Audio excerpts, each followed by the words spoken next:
अपूर्ण सत्य.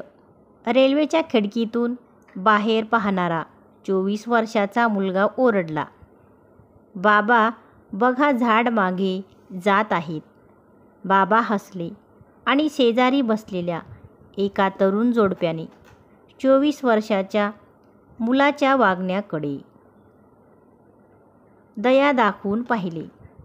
अचानक तो पुन्हा उद्गारला, बाबा पहा, ढग आमच्याबरोबर धावत आहेत.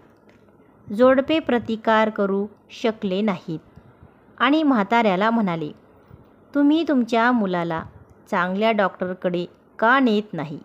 म्हातारा हसला आणि म्हणाला, मी केले आणि आम्ही आत्ताच हॉस्पिटलमधून आलो आहोत. माझा मुलगा जन्मापासूनच आंधळा होता. त्याला आज डोळे मिळाले. तात्पर्य: कुठल्याही व्यक्तीबद्दल पूर्ण माहिती असल्याशिवाय ती चुकीचे आहेत की बरोबर आहे ते ठरवू नये.